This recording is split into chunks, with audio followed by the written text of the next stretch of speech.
বর্ষার তাল দিয়ে খুব সহজেই বানিয়ে ফেলুন সেরা স্বাদের তালমোহন। আজকে আমি খুবই সহজভাবে আপনাদের তালমোহনটা করে দেখাবো। আর দেখেই দেখুন, মুখে দিলেই কিন্তু একদম মিলিয়ে যাবে, দুর্দান্ত একটা রেসিপি। তাহলে চলুন আজকে রেসিপিটা খুব সহজভাবে আপনাদের সঙ্গে শেয়ার করে নিই। তার জন্য দেখুন, এখানে আমি একটা পাত্র নিয়ে নিয়েছি আর একটা বাটি মেপে নিয়ে নিচ্ছি আটা। আজকে আমি তালমোহনটা কিন্তু আটা আর তাল দিয়ে বানিয়ে দেখাবো, খুব সহজভাবে আপনারা কিন্তু বাড়িতে বানিয়ে নিতে পারবেন। নিয়ে নিয়েছি 2 বাটি মতো আটা আর 1 বাটি মতো তালের পিউরি। আপনারা কিন্তু এখানে বাড়িয়ে কমিয়ে পরিমাণগুলো নিতে পারেন। আমার যতটা লাগবে আমি কিন্তু ততটা নিয়ে নিচ্ছি। আর অল্প সামান্য দিচ্ছি একটু লবণ, যে কোনো মিষ্টিতে কিন্তু একটু লবণ দিলে বেশ ভালোই লাগে। আর নিয়েছি 3 থেকে 4 চামচ মতো চিনি। এখানে চিনিটা কিন্তু অল্পই দিতে হবে, কারণ এটা কিন্তু লাস্টে আবার চিনি লাগবে, রসে দেওয়া হবে, তখন কিন্তু বেশি মিষ্টি হয়ে যাবে। তার জন্য এখানে চিনিটা কিন্তু খুবই অল্প দিতে হবে। এবার সব কিছু একসাথে একটু সময় নিয়ে ভালো করে মেখে নেব। যেহেতু এখানে তালের মাড়িটা দেওয়া আছে, তাই এটা প্রথমে শুকনো অবস্থায় মেখে নিতে হবে। তারপর জল বা দুধ আপনারা ব্যবহার করতে পারেন, তবে আজকে আমি কিন্তু কোনো দুধ ব্যবহার করব না। আজকে আমি জল দিয়ে এটা বানিয়ে দেখাবো। খুব সহজে বন্ধুরা, অল্প একটু আটা আর একটু তাল দিয়ে, তালের মাড়ি দিয়ে এই রেসিপিটা বানিয়ে নিতে পারবেন। সেরা স্বাদের বর্ষার একটা রেসিপি। এবার এটাকে ভালো করে একটু মেখে নিচ্ছি। এবার দেখুন আমি ভালো করে মেখে নিয়েছি। এবার দিচ্ছি অল্প সামান্য একটু জল দিয়ে, জলটা দিয়েও আবার খুব ভালো করে মেখে নিচ্ছি। আর জলটাও কিন্তু একদম 2 থেকে 3 চামচ দিয়েছি আমি, জলটাও কিন্তু খুব বেশি দিইনি। আর আপনার এই জলের পরিবর্তে কিন্তু এখানে দুধও ব্যবহার করতে পারেন। এবার এটা খুব ভালো করে মেখে নিয়েছি। দেখুন, এই যে হাত দিলে এইভাবে বড়ার মতো ছাড়া যাচ্ছে, তখনই বুঝবে এটা তৈরি হয়ে গেছে। আর এদিকে একটা চিনি শিরা তৈরি করে নেব, সেই জন্য কড়াইয়ের মধ্যে দিয়ে দিলাম 1 বাটি চিনি আর 1.5 বাটি মতো জল দিয়ে দিচ্ছি। এবার এই চিনিটাকে গলে যাওয়া পর্যন্ত অপেক্ষা করব। আর এই শিরাটা কিন্তু খুব বেশি পাতলা হবে না, যেভাবে জিলাপির শিরা তৈরি করা হয় ঠিক সেইভাবে এই শিরাটাকে তৈরি করে নেব। দিয়ে দিলাম 2টো এলাচ মুখ ফাটিয়ে, এতে কিন্তু ফ্লেভারটা খুব সুন্দর আসবে।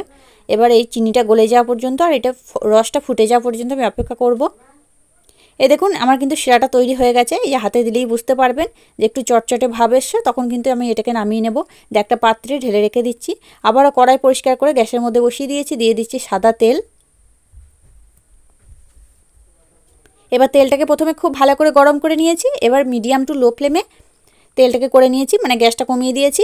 এবার একে একে আমি এই তালের বড়াগুলোকে ছেড়ে দিচ্ছি, এইভাবে ফুলুরির মতো করে ছেড়ে দিচ্ছি। একটু ছোট ছোট করেই ছেড়ে দিচ্ছি। তবে এগুলো কিন্তু যেহেতু আটা দেওয়া আছে, তেলে দেওয়ার পর দেখবেন খুব সুন্দর এগুলো বলের মতো ফুলে উঠবে, অনেকটাই কিন্তু স্পঞ্জি হবে। এবার আমার যতগুলো ধরবে আমি ততগুলো দিয়ে দিচ্ছি।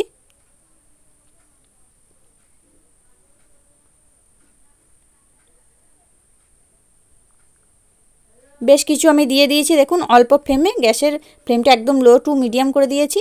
দিয়ে এগুলোকে একটু উল্টে পাল্টে ভেজে নিচ্ছি। এই যে এক পিঠ করে রং ধরে গেছে, আমি এগুলোকে কিন্তু উল্টে দিচ্ছি। তবে গ্যাসের ফ্লেমটা কিন্তু একদম লো টু মিডিয়ামে করে দেবেন। যদি গ্যাসের ফ্লেমটা হাই করে দেন, তাহলে এটা ওপর থেকে কালার চলে আসবে আর ভেতরে একদমই কাঁচা থেকে যাবে, ভালো লাগবে না খেতে। অল্প আছে ভালো করে ভেজে নিলে কিন্তু খুবই ভালো লাগবে, ওপরটা মুচমুচে আর ভেতরটা একদম নরম, খেতে খুব ভালো লাগবে বন্ধুরা। এবার সময় নিয়ে এগুলোকে ভেজে নেব। এই দেখুন আমার এগুলো ভাজা হয়ে গেছে, কত সুন্দর একটা কালারও চলে এসছে। আর প্রত্যেকটা দেখুন কত সুন্দর ফুলে উঠেছে। এবার আমি এগুলোকে তুলে নিচ্ছি। দিয়ে তুলে নিয়ে আমি যে চিনি শিরাটা তৈরি করে রেখেছিলাম, সাথে সাথে সেই চিনি শিরার মধ্যে দিয়ে দিচ্ছি। দিয়ে বাকি যেগুলো আছে সেগুলোকেও আমি ঠিক ওই একইভাবে ছোটো ছোটো বলের মতো করে ভেজে নেব। আর যেটা চিনি শিরা যেগুলো আমি রেখেছিলাম, সেগুলোকে আমি 3 থেকে 4 মিনিট রাখবো।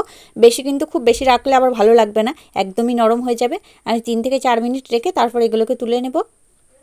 আর বাকি যেগুলো আছে সেগুলোকে ঠিক এই একইভাবে আমি ভেজে নেব। আর দেওয়ার সাথে সাথে দেখুন কত সুন্দর ফুলে উঠছে, একদম বলের মতো।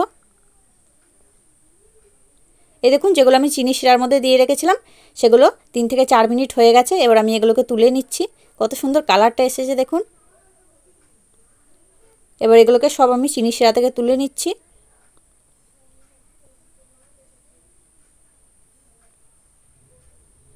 আর এদিকে এগুলো আমার ভাজা হয়ে গেছে, যেগুলো ভাজতে দিয়েছিলাম এগুলোকেও এবার তুলে নিচ্ছি। আর কত সুন্দর হয়েছে দেখুন বন্ধুরা, একদম বলের মতো ফুলে উঠেছে। দিয়ে এগুলোকেও চিনি শিরার মধ্যে দিয়ে দিচ্ছি। দিয়ে এটাকেও 3 থেকে 4 মিনিট রেখে আমি তুলে নেব। আর খুব বেশি কিন্তু রসের মধ্যে রাখবেন না, তাহলে একদমই খুব নরম হয়ে যাবে, একটু খেতে ভালো লাগবে না, যেহেতু আটা দেওয়া আছে। এই দেখুন আমার কিন্তু তালমোহনগুলো তৈরি হয়ে গেছে, আমি কিন্তু নামিয়ে নিয়েছি। আর কতটা সুন্দর হয়েছে দেখেই বুঝতে পারছেন, দুর্দান্ত বন্ধুরা। একটা খেলে কিন্তু মন ভরবে না। আর দেখুন কত সুন্দর রসও ঢুকেছে, একদম নরম তুলতুলে, মুখে দিলেই কিন্তু মিলিয়ে যাবে। এই দেখুন কত সুন্দর হয়েছে, দেখুন দেখলেই বানাতে মন যাবে। আর কিন্তু বানানো মাত্র কিন্তু প্লেট শেষ হয়ে যাবে। তাহলে বন্ধুরা আজকে আমার এই তালমোহনের রেসিপিটা আপনাদের কাছে কেমন লাগলো সেটা কিন্তু অবশ্যই কমেন্টের মাধ্যমে জানিয়ে দেবেন। দেখে যদি একটু ভালো লেগে থাকে, আপনি যদি নতুন বন্ধু হয়ে থাকেন, একটা লাইক দিয়ে চ্যানেলটিকে সাবস্ক্রাইব করে আমার সাথেই থাকার অনুরোধ রইল। পরবর্তী ভিডিওর নোটিফিকেশনগুলো যাতে সহজেই পেতে পারেন তার জন্য পাশে থাকা বেল আইকনটি বাজিয়ে অল অপশনটি অন করে দেবেন। তাহলে আজকের মতো এখানেই, আবারও ফিরে আসছি অন্য কোনো দিন অন্য একটা রেসিপি নিয়ে। ততক্ষণ আপনারা ভালো থাকবেন, সুস্থ থাকবেন। ধন্যবাদ।